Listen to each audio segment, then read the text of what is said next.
വാർത്തകളിലേക്ക് വിശദമായി പോകുമ്പോൾ നമ്മൾ ആദ്യം തന്നെ പോകുന്ന ഇറാനിലേക്കാണ്. ഇറാന്റെ പുതിയ പരമോന്നത നേതാവ് മുജ്തബ ഖമനേയിയുടെ സന്ദേശത്തിന് പിന്നാലെ ആക്രമണം കടുപ്പിച്ചിരിക്കുകയാണ് ഇറാൻ. ഇസ്രായേലിലേക്ക് കൂടുതൽ മിസൈലുകൾ അയച്ചിരിക്കുകയാണ്. ബഹ്റൈനിൽ വീണ്ടും ജാഗ്രതാ നിർദ്ദേശമുണ്ട്. ഇറാഖിൽ ഒരു US സൈനിക വിമാനം തകർന്നു വീണു. പ്രധാനമന്ത്രി നരേന്ദ്രമോദി ഇറാനിയൻ പ്രസിഡന്റിനെ വിളിച്ച് ആശങ്ക രേഖപ്പെടുത്തി. US ഇസ്രായേൽ ബന്ധമില്ലാത്ത എണ്ണക്കപ്പലുകൾക്ക് പ്രത്യേക അനുമതിയോടെ ഹോർമുസ് കടലിടുക്ക് വഴി യാത്ര ചെയ്യാമെന്ന് ഇറാൻ അറിയിച്ചു. സംഘർഷം രൂക്ഷമാക്കിയാൽ കനത്ത തിരിച്ചടി നൽകുമെന്ന് ട്രംപ് ഭീഷണി മുഴക്കി. അജയ് സുധാബിച്ച് ചേരുന്നുണ്ട് കൂടുതൽ വിവരങ്ങളുമായി. അജയ്, ഇറാന്റെ പരമോന്നത നേതാവിന്റെ ആദ്യത്തെ സന്ദേശം പുറത്തു വരുമ്പോൾ യുദ്ധം കൂടുതൽ കടുക്കുന്നു എന്നുള്ള വിവരങ്ങളാണ് പുറത്തുവരുന്നത്. അനുശ്രീ, ഈ യുദ്ധം തുടങ്ങി ഇപ്പോൾ ഏറെ നാളുകളായി.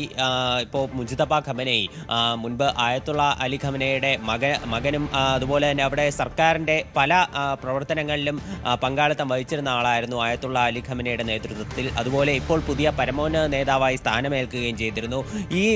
ഇപ്പോഴൊന്നും തന്നെ അദ്ദേഹത്തിൻ്റെ പ്രസ്താവനകളൊന്നും വന്നു കണ്ടില്ല. എന്നാൽ ഇന്നലെ വൈകുന്നേരത്തോടെയാണ് മുജ്തബ ഖമനയുടെ ഭാഗത്തു നിന്നും പുതിയ ഒരു പ്രസ്താവന യുദ്ധത്തെ സംബന്ധിച്ച് പുറത്തു വരുന്നത്. അതിൽ അദ്ദേഹം വ്യക്തമാക്കിയത് പശ്ചിമേഷ്യയിലുള്ള US സൈനിക ബേസുകൾക്ക് നേരെയുള്ള ആക്രമണം തുടരും. ഇവ അടച്ചുപൂട്ടാതെ, ഇവ പൂർണ്ണമായിട്ടും ഇവയുടെ പ്രവർത്തനം അവസാനിപ്പിക്കാതെ ഈ ആക്രമണങ്ങൾക്ക് അയവുണ്ടാകില്ല എന്നും മുജ്തബ ഖമനേയി വ്യക്തമാക്കുന്നുണ്ട്. അതുപോലെ തന്നെ ഈ പശ്ചിമേഷ്യയിൽ ഈ ഹോർമുസ് കടലിടുക്കിലുള്ള ഈ എണ്ണക്കപ്പലുകൾക്ക് നേരെയുള്ള ആക്രമണം തുടരുമെന്നും അദ്ദേഹത്തിൻ്റെ പ്രസ്താവനയിൽ പറയുന്നുണ്ട്. എന്നാൽ ഇത് ഒരു പ്രസ്താവനയായിട്ടാണ് ഇറാൻ്റെ ദേശീയ ചാനൽ വഴി പുറത്തുവിട്ടത്. അദ്ദേഹം നേരിട്ട് വന്നല്ല ഇക്കാര്യം സൂചിപ്പിച്ചത് എന്നൊരു പ്രത്യേകത കൂടിയുണ്ട്. അദ്ദേഹത്തിന് വേണ്ടി അവതാരകനാണ് ഈ ഒരു കാര്യം ജനങ്ങളോട് വ്യക്തമാക്കുകയുണ്ടായിരുന്നത്. അപ്പോൾ ഈ ഒരു കാര്യത്തിൽ കൂടുതൽ സംശയങ്ങൾ കൂടി ഉയരുന്നുണ്ട്. അതായത് മുജ്തബ ഖമനേയി എവിടെയാണ്? പല റിപ്പോർട്ടുകളും ഇടയ്ക്ക് BBC-യുടെ ഭാഗത്തു നിന്നെല്ലാം റിപ്പോർട്ടുകളുണ്ടായിരുന്നു. ഈ അദ്ദേഹത്തിന് ഗുരുതരമായി പരിക്കേറ്റ് ചികിത്സയിലാണ്, അതുകൊണ്ടാണ് അദ്ദേഹം മാധ്യമങ്ങളെ കാണാത്തത് എന്നെല്ലാം അഭ്യൂഹങ്ങളുണ്ടായിരുന്നു. എന്തായാലും ഇപ്പോൾ അത് കൂടുതൽ ശരിവെക്കുന്ന രീതിയിലാണ് മുജ്തബ ഖമനേയുടെ സന്ദേശം വന്നത്. അദ്ദേഹം മാധ്യമങ്ങൾക്ക് മുന്നിൽ നേരിട്ടെത്തുകയല്ല ചെയ്തത്, പകരം ഒരു പ്രസ്താവനയിലൂടെയാണ് ജനങ്ങളെ അഡ്രസ്സ് ചെയ്തത്. ഇതിൽ ജനങ്ങളോട് പരിഭ്രാന്തരാകരുതെന്നും ശക്തമായി തന്നെ ഇറാൻ തിരിച്ചടിക്കുന്നുണ്ടെന്നുമെല്ലാം ഈ ഒരു പ്രസ്താവനയിലൂടെ അദ്ദേഹം വ്യക്തമാക്കുന്നുണ്ട്. മുൻപ് US ഇസ്രായേലി ആക്രമണം ഉണ്ടായപ്പോൾ ആയത്തുള്ള അലി ഖമനേയി, അതുപോലെ തന്നെ അദ്ദേഹത്തിൻ്റെ മരുമകൾ, പിന്നെ കൊച്ചുമകൻ ഉൾപ്പെടെ നിരവധി ആളുകൾ കൊല്ലപ്പെടുന്ന ഒരു സാഹചര്യമുണ്ടായിരുന്നു. പിന്നെ മകൾ മരിച്ചിരുന്നു ആയത്തുള്ള അലി ഖമനയുടെ. അങ്ങനെ നിരവധി ആളുകൾ കൊല്ലപ്പെട്ടിരുന്നു. ഇതിൽ മുജ്തബ ഖമനേയി മാത്രമാണ് ഇപ്പോൾ നിലവിൽ ജീവനോടെയുള്ളയാൾ. അപ്പോൾ പല റിപ്പോർട്ടുകളും സൂചിപ്പിക്കുന്നത് ആയത്തുള്ള അലി ഖമനേയ്ക്ക് നേരെ നടന്ന ആക്രമണത്തിൽ മുജ്തബ ഖമനേയ്ക്ക് പരിക്കേറ്റതാണെന്ന് പല റിപ്പോർട്ടുകളും സൂചിപ്പിക്കുന്നുണ്ട്. എന്തായാലും അതൊന്നും നിലവിൽ സ്ഥിരീകരിച്ചിട്ടില്ല. ഇതിനിടെ ഒരു യുദ്ധ സാഹചര്യം നോക്കുകയാണെങ്കിൽ പശ്ചിമേഷ്യയിൽ കനത്ത രീതിയിൽ തന്നെ പോരാട്ടം തുടരുകയാണ്. ഇപ്പോൾ ഈ പ്രസ്താവന വന്നതിന് ശേഷം, മുജ്തബ ഖമനേയുടെ പ്രസ്താവന വന്നതിന് ശേഷം ഇറാൻ ആക്രമണം കൂടുതൽ കടുപ്പിച്ചിരിക്കുകയാണ്. ഇറാനും പിന്നെ ഹിസ്ബുള്ള ഗ്രൂപ്പും, ലെബനനിലുള്ള ഹിസ്ബുള്ള ഗ്രൂപ്പും നിലവിൽ ഇസ്രായേലിനെതിരെ അടുത്ത ഘട്ട മിസൈലുകൾ അയച്ചതായിട്ട് ഇസ്രായേൽ ഇന്റർസെപ്റ്റ് ചെയ്തിട്ടുണ്ട്. അവർ അത് കൂടുതൽ മിസൈലുകൾ നശിപ്പിച്ചുകൊണ്ടിരിക്കുകയാണെന്നാണ് അവരുടെ മാധ്യമത്തിൻ്റെ, അവരുടെ ഭാഗമായി ആർമിയുടെ ഭാഗത്തു നിന്നെല്ലാം വരുന്ന വിശദീകരണം എന്ന് പറയുന്നത്. അതുപോലെ തന്നെ മറ്റൊരു പ്രധാനപ്പെട്ട വാർത്ത, ഒരു US-ന്റെ റീഫ്യൂവലിംഗ് വിമാനം, സൈനിക വിമാനം തകർന്നു വീണു എന്നുള്ളതാണ്. ഇറാഖിലാണ് ഇത് തകർന്നു വീണത്. പടിഞ്ഞാറൻ ഇറാഖ് ഭാഗത്തായിട്ട് ഒരു റീഫ്യൂവലിംഗ് വിമാനം തകർന്നു വീഴുകയായിരുന്നു. KC-135 എന്ന വിമാനമാണ് തകർന്നു വീണത്. 2 വിമാനങ്ങൾ റീഫ്യൂവലിംഗിന് വേണ്ടി ഇതുവഴി സഞ്ചരിക്കുന്നുണ്ടായിരുന്നു. അതിൽ ഒരു വിമാനം സുരക്ഷിതമായി ഇറാഖിൽ ലാൻഡ് ചെയ്തു. മറ്റൊരു വിമാനമാണ് ഇത്തരത്തിൽ തകർന്നു വീഴുന്ന സ്ഥിതിയുണ്ടായത്. US വ്യക്തമാക്കിയത് ഇത് സാങ്കേതിക തകരാർ കാരണം തകർന്നു വീഴുകയായിരുന്നു എന്നാണ് US വ്യക്തമാക്കിയത്. എന്നാൽ ഇറാഖിലുള്ള ഒരു സായുധ ഗ്രൂപ്പ് അതിൻ്റെ ഉത്തരവാദിത്തം ഏറ്റെടുത്തിട്ടുണ്ട്. ഇപ്പോൾ ഇറാഖിലുള്ള ഇസ്ലാമിക് റെസിസ്റ്റൻസ് എന്ന ഗ്രൂപ്പാണ് അതിൻ്റെ ഉത്തരവാദിത്തം ഏറ്റെടുത്തുകൊണ്ട് രംഗത്തെത്തിയിട്ടുള്ളത്. തങ്ങളാണ് ഈ KC-135 വെടിവെച്ചിട്ടതെന്നാണ് അവർ പ്രസ്താവനയിലൂടെ അറിയിച്ചിരിക്കുകയും ചെയ്യുന്നത്. ഈ ഇസ്ലാമിക് റെസിസ്റ്റൻസ് ഗ്രൂപ്പിൻ്റെ ഭാഗത്തു നിന്നുള്ള ആക്രമണങ്ങളും അത് മേഖലയിൽ ആദ്യം മുതൽ തന്നെയുണ്ട്. അതായത് ഇറാന് പിന്തുണയുമായിട്ട് US സേനയ്ക്ക് നേരെ ഇവർ ആദ്യം മുതൽ തന്നെ ആക്രമണം നടത്തുന്നുണ്ടായിരുന്നു. അപ്പോൾ നിലവിൽ ഈ വിമാനം തകർന്നതിന് പിന്നിൽ തങ്ങളാണ് എന്നാണ് അവർ ഉത്തരവാദിത്തം ഏറ്റെടുത്തിരിക്കുന്നത്. ഇതിലുള്ള പൈലറ്റിനെയും അതുപോലെ തന്നെ സഹജീവനക്കാരനെയും കാണാനില്ല.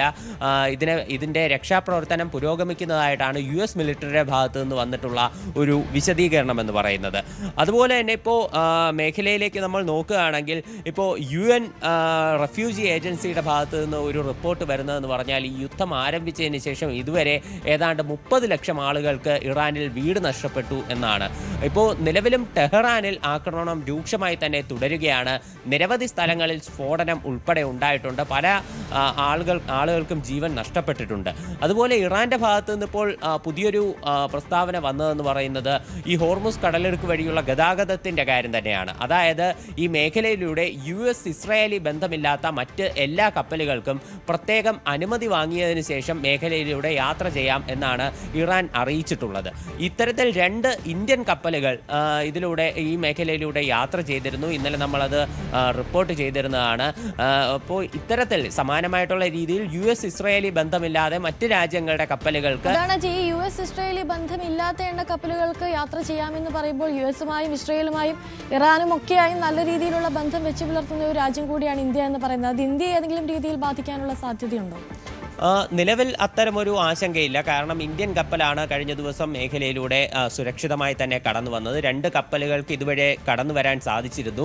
ഇനി കൂടുതൽ കപ്പലുകൾ മേഖലയിലൂടെ യാത്ര ചെയ്യുന്ന ഒരു സാഹചര്യം അതെല്ലാം പരിഗണിച്ച് വരികയാണ്. ഇപ്പോൾ നിലവിൽ ഇന്ത്യയുടെ പ്രധാനമന്ത്രി നരേന്ദ്രമോദി ഇറാനിയൻ പ്രസിഡന്റ് മസൂദ് പെസഷ്കിയാനെ ടെലിഫോണിൽ വിളിച്ച് സംസാരിച്ചിട്ടുണ്ട്.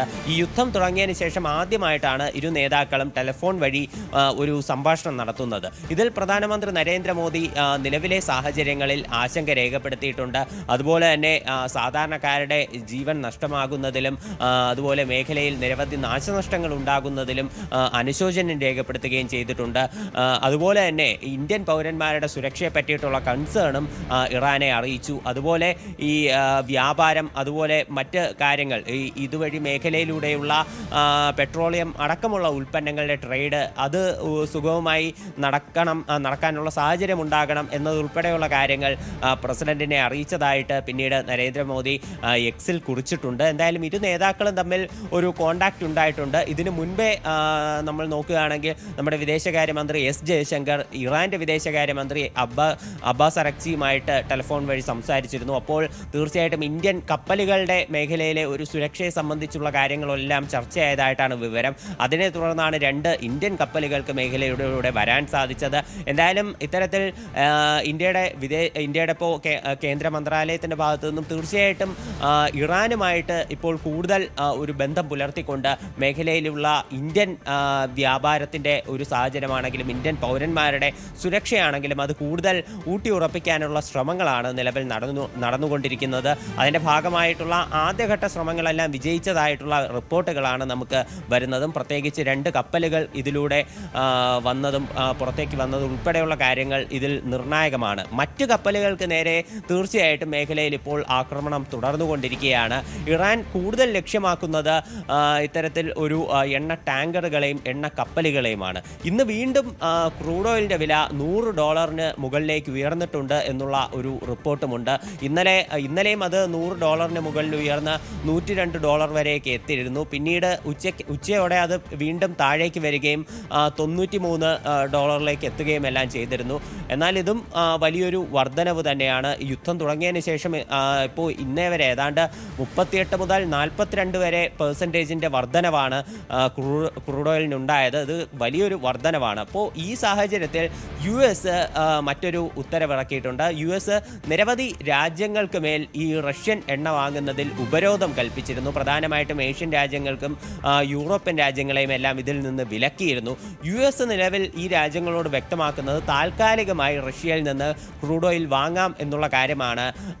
US ഇപ്പോൾ നിലവിൽ അത്തരമൊരു പ്രസ്താവന പുറത്തിറക്കിയിട്ടുണ്ട്. ബംഗ്ലാദേശ് ഉൾപ്പെടെ ചില രാജ്യങ്ങൾ കഴിഞ്ഞ ദിവസം US-നെ ബന്ധപ്പെട്ടിരുന്നു റഷ്യൻ ക്രൂഡ് ഓയിൽ വാങ്ങുന്ന കാര്യത്തിൽ. ഇപ്പോൾ നിലവിൽ ബംഗ്ലാദേശ് ഉൾപ്പെടെ ഇപ്പോൾ പല രാജ്യങ്ങൾക്കും ഏഷ്യൻ രാജ്യങ്ങൾക്കെല്ലാം ഈ റഷ്യയിൽ നിന്ന് ക്രൂഡ് ഓയിൽ ഇറക്കുമതി ചെയ്യാൻ US അനുമതി നൽകിയിരിക്കുകയാണ്. ഉപരോധങ്ങൾ ഇപ്പോൾ താൽക്കാലികമായി എടുത്തു കളഞ്ഞു. അതുപോലെ തന്നെ റഷ്യൻ പ്രസിഡന്റ് വ്ളാഡിമിർ പുടിൻ ഇതിന് മുൻപേ തന്നെ ഈ റഷ്യൻ എണ്ണ വിതരണം ചെയ്യാൻ തയ്യാറാണ്. ഈ രാഷ്ട്രീയമായിട്ടുള്ള ഭിന്നതകൾ മാറ്റിവെച്ചുകൊണ്ട് ഈ എണ്ണ ഗതാഗതം സുഗമമാക്കും എന്നെല്ലാം അദ്ദേഹം പ്രസ്താവന നടത്തിയിരുന്നു. അതുപോലെ തന്നെ ഇപ്പോൾ നിലവിൽ 12 ഹ്യൂമൻ റൈറ്റ്സ് സംഘടനകൾ ഇസ്രായേലിൻ്റെയും അതുപോലെ തന്നെ US-ൻ്റെയും മേഖലയിലുള്ള ആക്രമണങ്ങളെ അപലപിച്ചുകൊണ്ട് രംഗത്തെത്തിയിട്ടുണ്ട്. ഇറാന് നേരെ നടക്കുന്നത് ക്രൂരമായ അധിനിവേശമാണ് എന്നുൾപ്പെടെ ഇവർ വ്യക്തമാക്കുന്നു. 12 UN ഹ്യൂമൻ റൈറ്റ്സ് സംഘടനകളാണ് ഇത്തരമൊരു പ്രസ്താവന നിലവിൽ പുറത്തുവിടുന്ന സാഹചര്യം ഉൾപ്പെടെ ഉണ്ടായത്. അജയ്, മറ്റൊരു കാര്യം എന്ന് പറയുന്നത് ഈ ഇറാൻ സർക്കാർ ഉടൻ ഒന്നും നിലം പതിക്കില്ല എന്നൊരു US റിപ്പോർട്ട് കൂടി പുറത്തു വന്നിട്ടുണ്ട്. അതിൽ പ്രധാനമായി പറയുന്നത് ഇറാൻ ഭരണകൂടത്തിൽ ഇതുവരെ ഒരു വിള്ളൽ ഏറ്റിട്ടില്ല എന്നുള്ളതാണ്. കഴിഞ്ഞ ദിവസം ട്രംപ് ഒരു പ്രസ്താവന ഇറക്കിയിരുന്നു, ഇനിയും ഇറാനിൽ കുറച്ച് കാര്യങ്ങൾ കൂടി ചെയ്ത് തീർക്കാനുണ്ട് എന്ന്. അതിന് പിന്നാലെയാണ് ഈ റിപ്പോർട്ട് കൂടി പുറത്തു വരുന്നത്. ഈ യുദ്ധം അടുത്ത കാലത്തൊന്നും അവസാനിപ്പിക്കാനുള്ള ഒരു നീക്കം ട്രംപിന്റെ ഭാഗത്തു നിന്നും ഉണ്ടാകില്ല എന്നൊരു സൂചന കൂടിയല്ലേ ഇത് നൽകുന്നത്? തീർച്ചയായിട്ടും ഇപ്പോൾ ട്രംപിൻ്റെ വാദങ്ങളെ പാടെ തള്ളുന്ന രീതിയിലുള്ള വിവരങ്ങളും റിപ്പോർട്ടുകളുമാണ് US-ൻ്റെ തന്നെ മറ്റ് ഒഫീഷ്യൽസ് പുറത്തുവിടുന്നത്. ഇപ്പോൾ US-ൻ്റെ ആർമിയുടെ ഭാഗത്തു നിന്ന് വന്ന ഒരു റിപ്പോർട്ട് പ്രകാരം ഇപ്പോൾ ഇറാനിലെ മിനാബിലുള്ള സ്കൂളിൻ്റെ ആക്രമണത്തിൻ്റെ ഉത്തരവാദിത്തം അത് US-ന് തന്നെയാണ് എന്ന റിപ്പോർട്ട് പുറത്തു വന്നിരുന്നു. ട്രംപ് ഇതിനു മുൻപേ മാധ്യമങ്ങളോട് പറഞ്ഞത് ഇറാൻ തന്നെയാണ് ഈ ആക്രമണത്തിൻ്റെ ഉത്തരവാദികൾ, അവരുടെ മിസൈലുകളൊന്നും ലക്ഷ്യസ്ഥാനത്തല്ല പതിക്കുന്നത്, ലക്ഷ്യം മാറി മറ്റെവിടെ അവരുടെ രാജ്യത്തിനുള്ളിൽ തന്നെയുള്ള പല സ്ഥലങ്ങളിലുമാണ് ഈ മിസൈലുകൾ ചെന്ന് പതിക്കുന്നത്. അതുകൊണ്ട് തന്നെ ഇറാനാണ് ഈ ഒരു ആക്രമണത്തിൻ്റെ ഉത്തരവാദി എന്ന് ട്രംപ് പറഞ്ഞിരുന്നു. എന്നാൽ ട്രംപിൻ്റെ വാദങ്ങളെ പാടെ തെറ്റിക്കുന്ന രീതിയിലാണ് US ആർമിയുടെ ഭാഗത്ത് നിന്ന് ഈ റിപ്പോർട്ട് വരുന്നത്. സമാനമായിട്ടുള്ള ഒരു സാഹചര്യം തന്നെയാണ് അനുശ്രീ ഇപ്പോൾ സൂചിപ്പിച്ചത്. അതായത് അവിടെ ഇറാനുള്ളിൽ കുറച്ച് കാര്യങ്ങൾ കൂടി ചെയ്തു തീർക്കാനുണ്ട് എന്നുൾപ്പെടെ ട്രംപ് പറയുന്നു. അവിടെ ഇനിയും US സേനയുടെ സാന്നിധ്യം തുടരുമെന്ന് അദ്ദേഹം പറയുന്നു. അപ്പോൾ ഇതിലൂടെയെല്ലാം ട്രംപ് ഉദ്ദേശിക്കുന്നത് അവിടെ ഈ പൂർണ്ണമായിട്ടും ഒരു ഭരണമാറ്റം കൊണ്ടുവരും, ആയത്തുള്ള അലി ഖമനയുടെ പിന്തുടർച്ച അവകാശികളായിട്ടുള്ള ആരെയും വെച്ചു പൊറപ്പിക്കില്ല എന്ന് തന്നെയാണ് ട്രംപ് വ്യക്തമാക്കിയിരുന്നത്. എന്നാൽ ഇപ്പോൾ US-ൻ്റെ തന്നെ ഒരു ഇൻ്റലിജൻസ് റിപ്പോർട്ട് വരുന്നത് അവിടെ ഈ നിലവിലുള്ള ഭരണകൂടത്തെ താഴെ ഇറക്കാൻ സാധിക്കില്ല എന്നുള്ള റിപ്പോർട്ടുകൾ വരുന്നു. അത് തീർച്ചയായിട്ടും നമുക്ക് പല വീഡിയോകളും അതുപോലെ തന്നെ ഇറാനുള്ളിൽ നിന്ന് വരുന്ന ന്യൂസ് റിപ്പോർട്ടുകളും കാണുമ്പോൾ ഒരു സാധാരണക്കാരനായിട്ടുള്ള ആൾക്ക് കോമൺ സെൻസ് വഴി ഊഹിക്കാൻ സാധിക്കുന്ന കാര്യങ്ങൾ തന്നെയാണ്. കാര്യം ഇപ്പോൾ നിരവധി ആളുകൾ അവിടെ സർക്കാരിനെതിരെ പ്രതിഷേധങ്ങൾ നടക്കുന്നുവെങ്കിലും യാഥാസ്ഥിതികരായിട്ടുള്ള ഒരു വലിയ സമൂഹം ഇറാനുള്ളിൽ ഇപ്പോഴുമുണ്ട്. അതുപോലെ തന്നെ അവിടുത്തെ പോലീസ് സംവിധാനം അത് വളരെ ശക്തമാണ്. അവിടുത്തെ ഇറാനിയൻ പോലീസ് ഇടയ്ക്ക് പ്രതിഷേധക്കാർക്കൊരു മുന്നറിയിപ്പ് നൽകിയിരുന്നു. ഇപ്പോൾ രാജ്യത്തിനകത്ത് ഒറ്റപ്പെട്ട രീതിയിലെങ്കിലും പ്രതിഷേധങ്ങൾ സർക്കാരിനെതിരെ ഉയരുന്നുണ്ട്, ഈ പ്രതിഷേധക്കാർക്ക് തങ്ങളുടെ ശത്രുക്കളുടെ അതേ നിലയായിരിക്കും എന്നാണ് ഇറാനിയൻ പോലീസ് വ്യക്തമാക്കിയിട്ടുള്ളത്. അപ്പോൾ അവിടെ ഉള്ള നിയമ സംവിധാനങ്ങൾ ഇപ്പോൾ ഒരു പുരോഗമന സമൂഹത്തിന് അംഗീകരിക്കാൻ സാധിക്കാത്തതാണെങ്കിലും പലതരത്തിലുള്ള ഒരു ഗവൺമെൻറ്റിൻ്റെ ഇൻ്റർവീൻസ് ജനങ്ങൾക്കിടയിൽ ഉണ്ടാകുന്നുണ്ട്. അപ്പോൾ അതുകൊണ്ട് തന്നെ ഈ പ്രതിഷേധങ്ങളെ എങ്ങനെയൊക്കെ അട്ടിമറിക്കാമോ ആ രീതിയിലെല്ലാം ഇറാനിയൻ സർക്കാർ അട്ടിമറിക്കുന്നുണ്ട്. ഇതിനു മുൻപേ നമ്മൾ നോക്കുകയാണെങ്കിൽ പല പ്രതിഷേധങ്ങൾ ഉയർന്നു വന്നിരുന്നു. 2023 അതിനു മുൻപേ പല ഘട്ടങ്ങളിൽ പല പ്രതിഷേധങ്ങൾ സർക്കാരിനെതിരെ ഉയർന്നു വന്നിരുന്നു. ഇതിനെയെല്ലാം നിർദാക്ഷിണ്യം അടിച്ചമർത്തുന്ന കാഴ്ചകൾ നമുക്ക് കാണാൻ സാധിച്ചിരുന്നു. ഇപ്പോൾ നിലവിൽ ഒരു രാജ്യത്തൊരു സംഘർഷം നിലനിൽക്കുന്ന സാഹചര്യത്തിൽ തെറ്റി നിന്ന പല ഗ്രൂപ്പുകളും ഒന്നിക്കുന്ന ഒരു കാഴ്ച ഇറാനുള്ളിൽ നമുക്ക് കാണാൻ സാധിച്ചു.